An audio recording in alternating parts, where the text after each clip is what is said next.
Hey friends, long time no see. I have been meaning to do this video for I think a month now, but in that time I got sick and then my kids got sick and then suddenly it was launch week and I had to do like school and stuff like that with my kids, but I'm here now. I found a moment. My baby is here scooting across the floor trying to get away and see what he can get into. My other kids are watching TV and hopefully they will stay occupied while I do this video because I am so excited to share this book with you. Stories from My Mother. Tomorrow is obviously release day, which I am very excited about. This has been a labor of love for a long time, and now that I can finally share this with all of you, that's very exciting for me. I wanted to talk about some things about this book. I talked a little bit, about it last time, about the general overview of the book, but I wanted to talk about a couple reasons that I wanted to write this book. One was I wanted to have a book of cookbook, because I like cookbooks and I like experimenting with recipes and trying new things, but I still kind of stay within a general framework of stuff for the food at our house. But I also wanted to share these stories that my mom had told me from when I was growing up. Either stories that of her cooking with her dad, or very often stories with her dad, or just like life lessons, things that I found were applicable but not novella length. But we're good stories that I wanted to share with everyone, and especially I wanted to share with my children, and I wanted to hold on for a long time. But also I just wanted a useful cookbook. Very often I had found cookbooks were just ginormous and they had a lot of pretty pictures in them, but the text was so small that it was very difficult for me to see them. Especially from a distance. So whereas with this book, the font is actually fairly large, so you can actually read it from a distance. Because that was always, I always was frustrated. You could have 500 recipes in a cookbook, but most of them were basically reiterations of the same thing, and they were all in little itty bitty boxes that you couldn't read. But speaking of that, of reiterations of the same thing, there are a lot of these recipes you're going to find elsewhere. There are people who have 20 different lasagna recipes, or 50 different ways to make what we call pizza chicken, which is chicken parmesan. 20 different ways to make pancakes, and I love pancakes. If for those who don't follow me on Twitter or Instagram, we have Pancake Day every Friday, which is very exciting for our family. We've had that tradition for probably 5 or 6 years now, I think. I forget now. But the fun thing about this book is that I have these straightforward recipes that are actually somewhat easy to adapt. So one of the recipes I have in here is for Amish white bread, and I actually have a range of sugar you can put in there, because a lot of people don't like a lot of sugar in their flour, or in their bread. And so there are times that I make it where I just have a little bit of sugar in it and I use it for sandwiches, and there are times I have a lot of sugar in it and I use it for French toast. So it's a very versatile recipe. Another thing here too is, for anyone who's looked at my Instagram recently, is we made these cream puffs. And growing up, when I had a cream puff, I always thought of a hot fudge cream puff, which is where you take a cream puff, you break it open, you fill it with ice cream, and then you put hot fudge and caramel sauce on top of it. And so that's what I always thought of cream puffs. But as I got older, one of my favorite things to eat were these little itty bitty cream puffs, and eclairs, where they're these little pastries and you fill them with cream. That's just a cream puff. So one of the things that I've done in this book is that you don't need a new recipe for everything.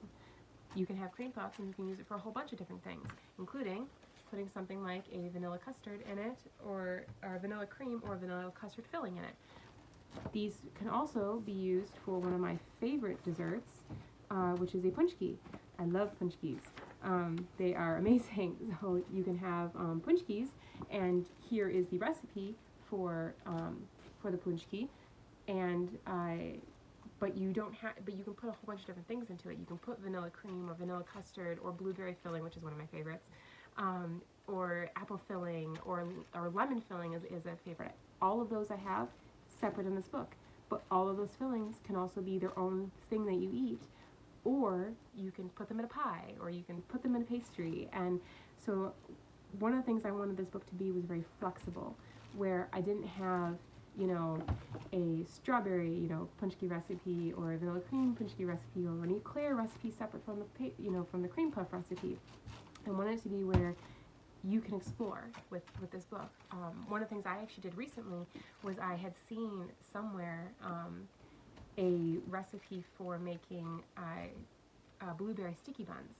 But all it is just you take a cinnamon roll or a sticky bun recipe and you put blueberry filling in it. And so that's what I did. I took my blueberry filling recipe and I took my sticky bun recipe, and instead of putting cinnamon sugar in it, I put in blueberries, and I'll tell you right now, really good.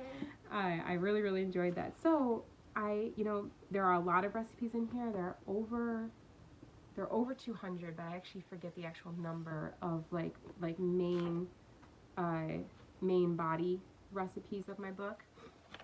I should have double checked the number before I jumped on, but I forgot what it is. But all individual recipes. But then you can mix and match them if you want. And there are, I totally forgot the number of stories in here. There are a bunch of stories. There's not one for every single recipe though, because I know that can be very overwhelming. But there are recipes just kind of interspersed in the story.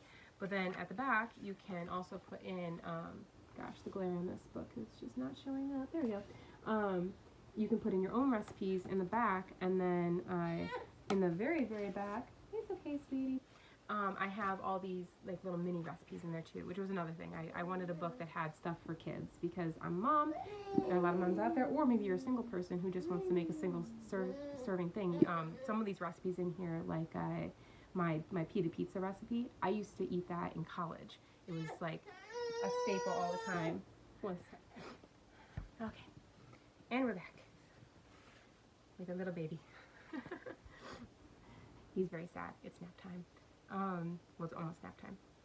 Anyways, but that was just something I want to talk about with this book, though, of why I did it, why I have it set up the way that I do, where I want it to be flexible. I want it to be versatile. I want you to make it your own. This is obviously a very personal cookbook for me. It's the recipes that my mom and I have made for years. It's ones that I have made since I've been married and since I've had kids. And I've come to love, I actually hated cooking when I was a kid. I really, really hated it. I didn't even like making cookies. I really hated it. And I remember one time I screwed up bachelor cookies. How do you screw up bachelor cookies? I did. But over the years now, especially since I've been married, I had to learn how to touch raw meat. I had to learn how to cook. We do not make enough money to eat out all the time. And I've come to love it, though. I've loved it coming to experiment. I loved making this book in a way that was easy to experiment with. And I hope you will, too. I hope you will, whether you are single or married, you have kids or no kids, anything, like, experiment with this book. Make memories. Make stuff for friends. I love potlucks. There's actually a potluck coming up. I'm going to make a bunch of pierogi. I love pierogi. They're so good. And that's another thing. In this recipe book, my mom gave me all of these different fillings. I personally love potato cheese, and I love the cannoli, and I love fruit cream. So actually I love a whole bunch of them. But I mostly make potato cheese because I use them as sides. I'm going to make a whole bunch of them and bring them to a potluck because why not? They're great. And I want to share my Polish cuisine with all my new Oklahoma friends down here. So anyways, tomorrow is release day.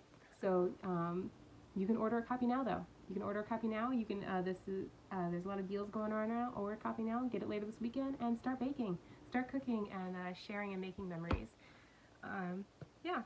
So thank you guys for letting me share a little bit about my book with you. I hope you have a blessed day. Bye.